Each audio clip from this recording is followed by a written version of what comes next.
Good morning, good afternoon, good evening, whenever and wherever you are tuning into. Welcome. My name is Kiki. You're at Coaching Over Cacao. We go live every Wednesday at 7:30. And technology was just not my friend this morning.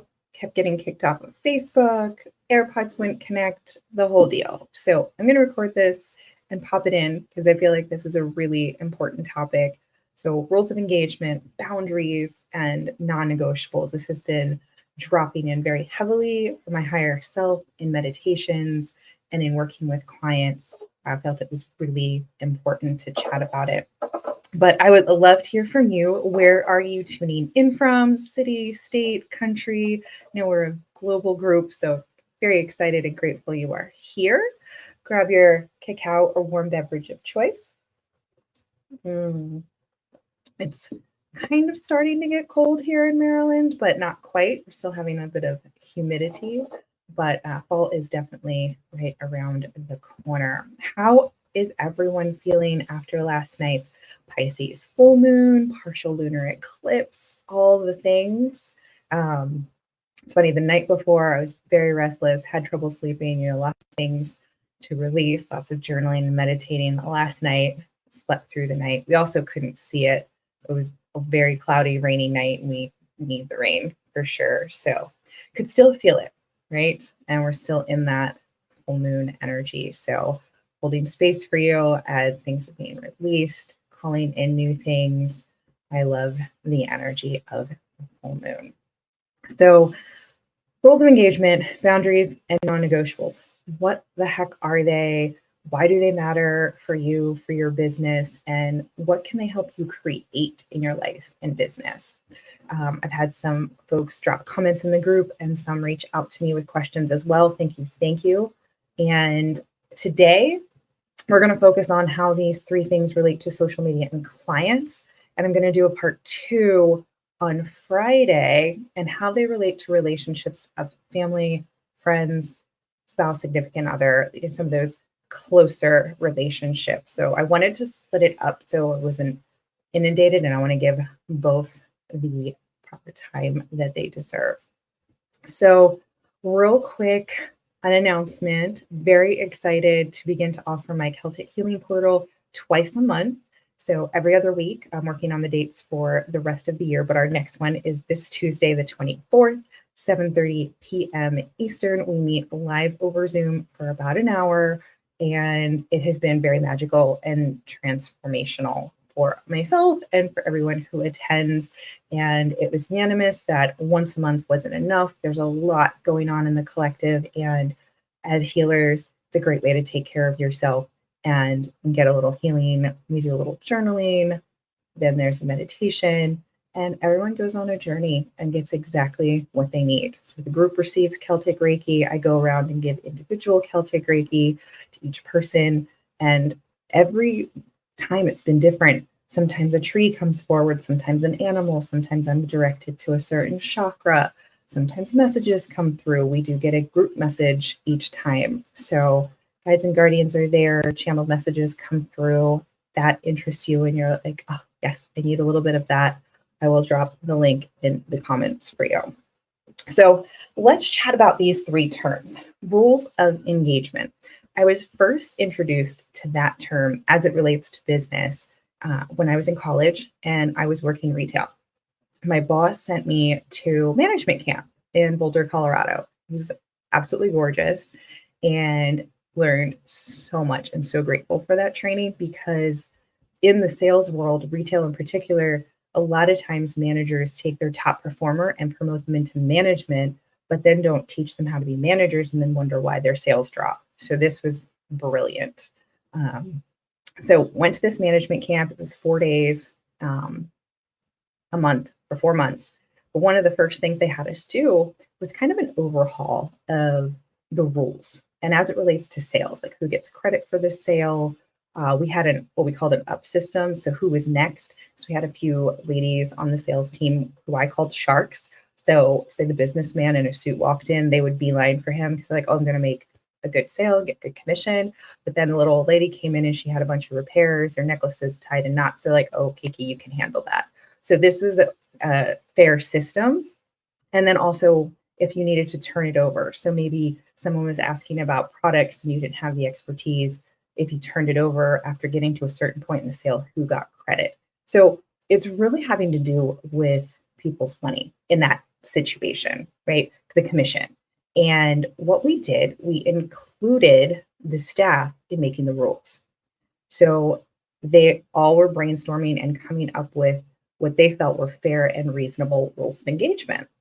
So because they were a part of building it, they were way more apt to follow it and adhere to it and keep each other honest. So that was a really fun experience for me to be a part of. And I have now applied that to my own business. And rules of engagement for me, I apply to social media. You know, how much time I spend each day. What are my objectives? Did I accomplish them? So getting specific, keeping it simple and measurable. So 30 minutes a day on social media. Once I hit that, I'm off. And it was hard for me at first because there's that, oh, but what if a customer messages me? I keep reminding myself, I'm not a doctor. I'm not delivering babies, right? The house isn't on fire. If I don't get back to someone until the next day, that's okay. I know we're in the age of instant and we've been connected to electronics and technology pretty much our whole lives, but we didn't used to be like that. And we're not really meant to be like that. And that's where a lot of stress and anxiety can come from. And you can quickly get pulled in so many different directions and different comments and different DMs. And you run out of time to work on the things that are going to drive the revenue in your business and bring in new clients. So limiting time for me personally really helped shift my business. Then boundaries. So boundaries I apply to people. And today we're going to talk about it, how they relate to clients. So client boundaries. We'll talk about other relationships on Friday. For example, do you have a cancellation policy? Is it connected to all the places where your clients make appointments with you? Do you have a no-show or a refund policy? Is it clear? Is it concise? Are you upholding it and keeping people accountable when they do certain things? So I have a boundary with leads and clients, and I don't do a whole lot of discovery calls. You know, I'll talk in the DMs, I'll voice note, you can email back and forth. But at this point, you either know if you want to work with me or not, right? We have like an energetic connection. So I do coffee chats here and there, and definitely love to hop on when I'm being interviewed for podcasts, or like if I'm in a business group or a mastermind and we just want to connect on a deeper level and talk about co-collaborations. And I had a situation where a complete brand new stranger, I guess, like to me, didn't even really know each other except for a couple messages in the DMs, booked a coffee chat with me. Super excited, wanted to chat, wanted to possibly have me on their podcast. And 5 minutes before, had to cancel. Something came up on her end. I'm always understanding, like, life happens. And it actually worked out. I was coming down from like all the launch activity and I needed the break. So perfect. Week goes by, second time for the coaching chat comes up. And same thing, like 5 minutes before, I'm so sorry, can we move it to next week? And at first I was like, yeah, let me look at my schedule. And then I was like, this doesn't feel right. You know, 2 weeks in a row, I blocked off my calendar. So those are clients I couldn't see. That was, I rearranged my day, my workout, all the things. And I didn't feel like I was a priority. I was like 5 minutes beforehand. And I was like, I do hope you're well. I don't feel like rescheduling is in my best interest at this time, you know? Wrote back a beautiful message apologizing. It has nothing to do with me. Energy was off. Found me in the DMs, left a beautiful voice note. And, you know, I didn't take it personally. In old me would have, for sure. Like, oh, they don't like me. I'm not parting. I don't have time to waste on the negativity, the denser emotions. And I didn't take it personally. I was just very firm in, no, I respect my time. And if I don't respect my time, how can I expect other people to respect my time. And, I was like, well, I know you're an energy practitioner yourself. Sounds like your energy's off. If you're interested, I do have a whole bunch of services. She ended up booking a session with me. We actually met the next day, had a lovely healing session. I love working with healers. It is such a beautiful gift. And we're just on a different level. There's less that you have to explain, and you just drop right in. You go on your own journey. It's beautiful. And since then, she has been referring me people. So I have another session today.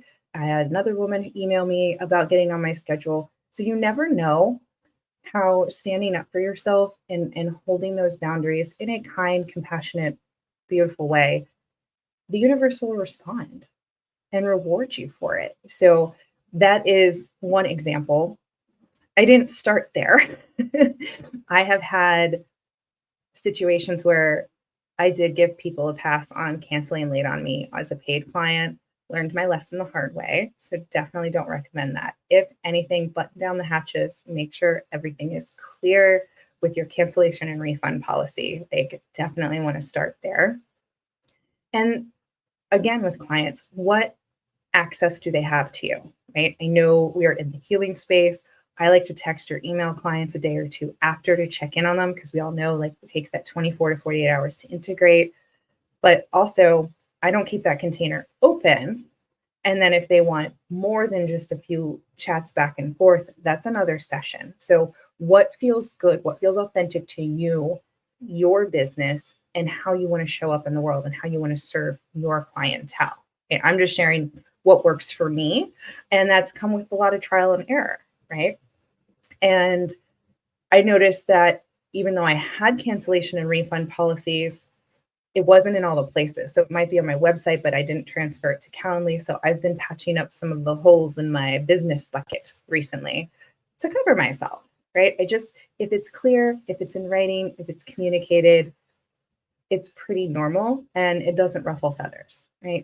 It's pretty standard. It's like a doctor's office. You make an appointment and you don't show, they have a refund policy, they have a cancellation policy, and a lot of times you get dinged, you're charged if you don't show up. So it's just a respect is how I look at it. Like people respecting their time as well as your time.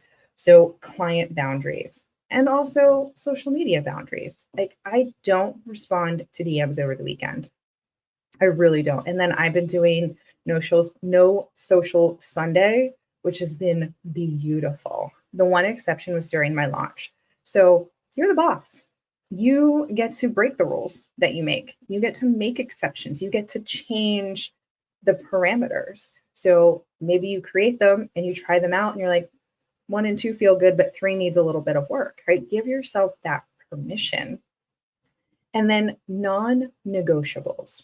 So I apply these to myself, right? These are my ethics, my morals, how I want my business to be different. Like many of us get into entrepreneurship for time and financial freedom, right? We weren't made for the 9 to 5. We want to help people. And that freedom aspect can sometimes seem elusive. And we end up being our worst boss, which I was guilty of. So these non-negotiables for me are like Sunday is my self-care day. Sunday is my fun day. If I feel inspired or motivated and want to watch a course or work on something, or I get this infusion of inspiration and I'm like, oh, I want to create something, I give myself permission, but it's a guilt-free day. It doesn't matter whether we work on the business or not, our business is still flowing, right? So, and giving myself off early on a Friday here and there. These 3 things, rules of engagement, boundaries, non-negotiables, they all kind of blur and blend together. So you can just put them all under boundaries if that feels better. My brain works a little bit in chunks and like, this is for this area, this is for this area, and this is for this area. So a little sneak peek into the method behind my madness. Why are these things important? I found that the more structure I had in these areas for myself and for my business gave me more freedom. It made it easier for me to make decisions. It made it easier for me to say yes or no based on my non-negotiables. People want to book things. Oh, I'm only available on Sunday. I'm sorry, I don't see clients on Sunday. Cool. They get to check the rest of the calendar out, right? I had a woman reach out to me yesterday. I'm not sure if it was a scam or not, but she wanted to book Reiki sessions for her daughters. They're all over 18 on vacation, and she wanted to do it as a surprise. She wanted to book it in October. And I was like, first I thought, well, I don't see children. It's not that I don't or aren't able to. It's just that's not my clientele. That's not who I feel my mission is here to serve. But I was like, I need to hold this boundary firmly. And I was like, I understand they're over 18. This is something they would need to book for themselves. I don't feel comfortable doing this. I do wish you the best in finding a better Reiki practice, a different Reiki practitioner. So I didn't feel any guilt around that. That felt authentic to me. I was staying true to me and who I'm here to serve and on mission. So these are all thoughts and ideas, perhaps to journal on. Do you have rules for yourself on social media? Do you have time limits, certain times of day, certain days of the week where you're on? And when I say time limits, I'm talking about you're on for the specific purpose of business, right? This isn't your free time where you're scrolling on TikTok or you're looking at the cat memes, because I do that. My girlfriends send them to me and it's so fun. I'm talking about you're on, you're networking in Facebook groups, you're DMing, you're creating content, you're posting and engaging with people, right? That's what I mean by like rules of engagement around social media. And another thing I noticed when I was looking at my rules of engagement and non-negotiables, I didn't have any firm boundaries around selling. And it was very loosey-goosey. So I wanted to button that up, So now I have a revenue driving activity every day. So whether that's reaching out to people in the DMs, leaving voice notes, sending emails, whatever it is, bake in a revenue driving activity every day. And that can be pre-scheduled, right? So I said, I don't work on Sunday. I can still schedule posts to land. I can still schedule emails to go out ahead of time. But because I know those are my parameters, I plan a little bit ahead, and it still gives me that freedom, that breathing room. And I've noticed when I give myself that downtime, my creativity skyrockets. When I give myself that freedom to spend time with friends or family, other things happen. I had plans to do work on Saturday, and a girlfriend invited me to a Zumba class and then brunch. And then I went to visit another girlfriend. And I said yes to all of it. I was like, you cannot be all work and no play. I had 2 sales while I was out doing all of that. So the universe loves that expansive energy, and it loves when you take care of yourself. And I was very grateful. I was like, thank you and more, please. So where in your business could you create a few rules of engagement, whether it's time on social media, time creating content, outbound marketing and sales activity? Where might you be able to create some boundaries with clients and leads? Like when you sit back and picture your business working beautifully, what does that look like? How much access do clients have to you?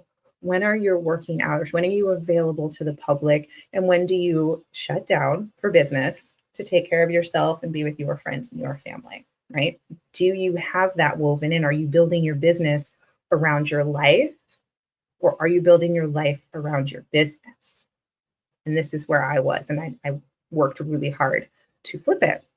And then boundaries, right? So today we're really focused on boundaries with our clients and leads, prospects, whatever you'd like to name them, and holding firm to those. And it's much easier if you start with clear boundaries as they come into your world versus they're now in it and you have to start creating boundaries, right? And we all have a sense from clients. We're all intuitive, right? We're in this spiritual realm. We're healers, empaths. Like we can get a sense, maybe that's not a client I really want on my roster, right? You could tell they could be high maintenance. We used to call them high maintenance clients in the jewelry world. But I feel like they're energetic vampires, shall we say, in the spiritual world.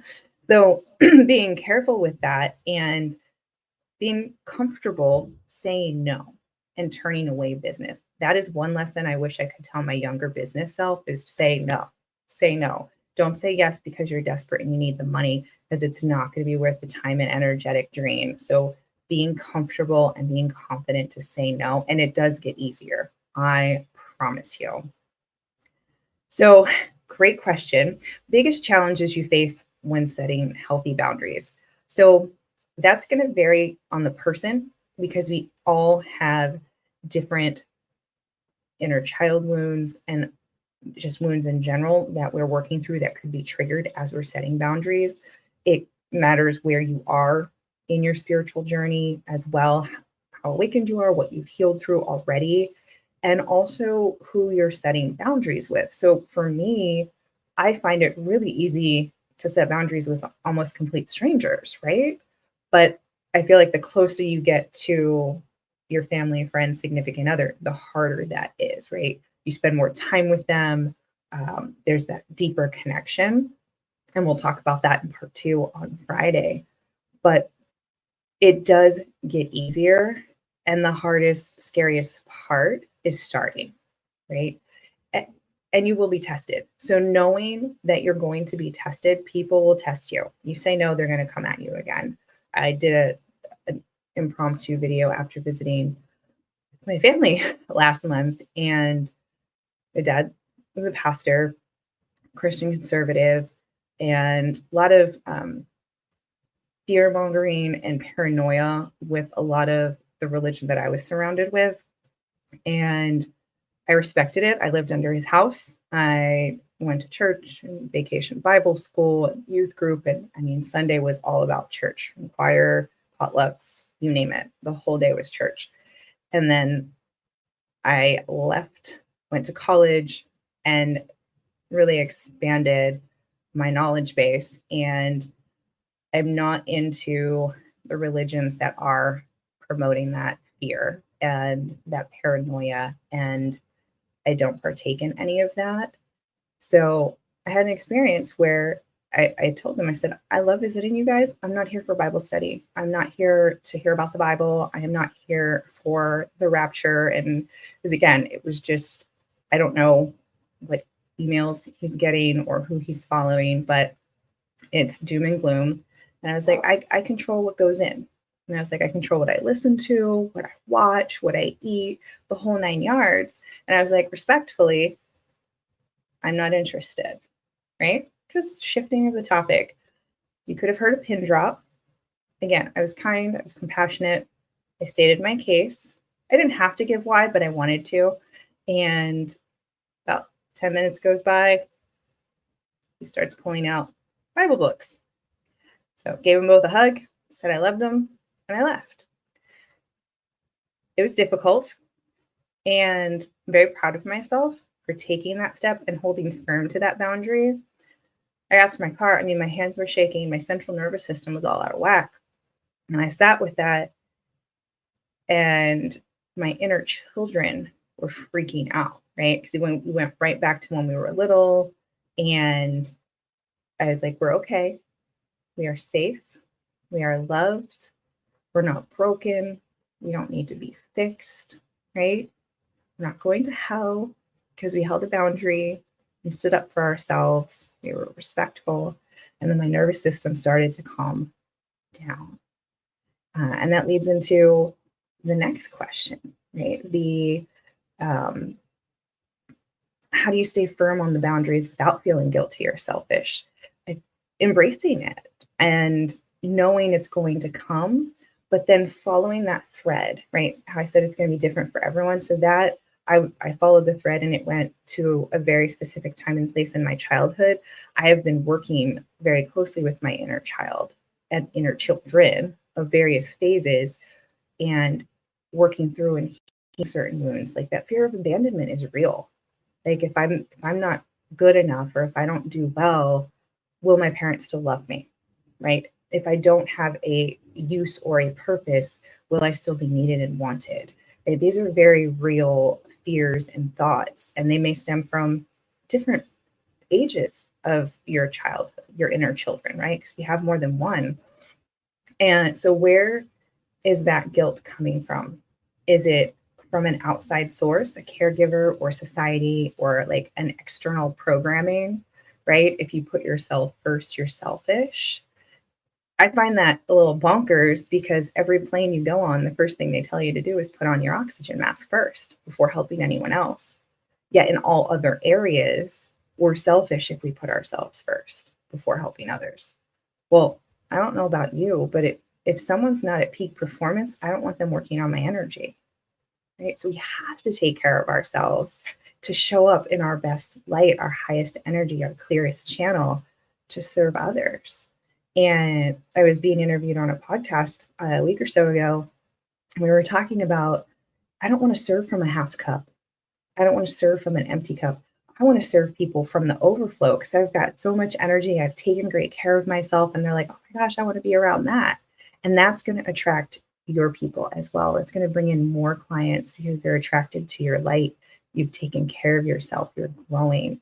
So that's going to take some sitting with. If you want help with that, I do Akashic record readings, and a lot of my wound healing came when I started to clear out the past and tap into my higher self and getting healing sessions myself, right? Heal thyself. Making sure we're taking care of ourselves is the last thing we do. I feel like as entrepreneurs, we have all the hats. Many of us are females, so we've got kids, we have other responsibilities. Some of us still have a full-time or part-time job and building a business. So I see you. I know all the different directions you're being pulled in, and you're supported. Like, that is why I created this group. You're not alone. I had 3 amazing conversations with my spiritual business sisters last week, and I feel like I really made some progress on healing my sister wound that I didn't even know I had. I've always been close with both my older and younger sister, but I always struggled when it came to female relationships that went deeper than acquaintances, right? I always had this whole gang of male friends because I hung out with my brothers and would play sports with them and run around. But I was just like, there's too much drama, right? I had all this like mean girl syndrome. And that's a whole other story. I might get into that on Friday. But it does get easier. The first time is the hardest, and support is key. So you're going through something, you need support, post in the group, ask for Reiki, ask for help, ask for advice. Like, we're all going through it. We might be at different stages of boundaries. We might be at different stages of our business. None of that matters, right? We're all human beings. We are all here to help others. And it was such a blessing to have these women support me. And I would say, I think all of them reminded me to celebrate, integrate, process, be grateful for all of the changes I've made. And they're right. 4 years ago, I was teaching fitness classes, and now I have this beautiful community. I have amazing clients. I am offering healing sessions, healing circles, teaching marketing. This is a beautiful, magical, amazing life. And I know you are creating one for yourself as well. And I am here to cheer you on. So drop in the notes, what was your biggest takeaway? I would love to know. You have more questions, drop them here. I'm coming back on Friday, and I'm thinking 9:30 for part 2, where I really want to dive in more into these terms around relationships, particularly boundaries and non-negotiables with family, friends, and significant other. So that's going to get its own video. So thank you for watching. Thank you for listening. Save this, come back to it. I know I asked a lot of questions, and it's really to get you thinking about you and your business and your vision and your dreams without the extra noise, without everyone else giving their 2 cents, which is hard. And I do believe, for the most part, those folks are coming from a good place. They want the best for you. Nobody knows what you want but you. You live in your body. You have a vision for your life and for your business. And I want to support that in any way I can. So I see you. I support you. I love you. And remember to embrace your magic. Until next time.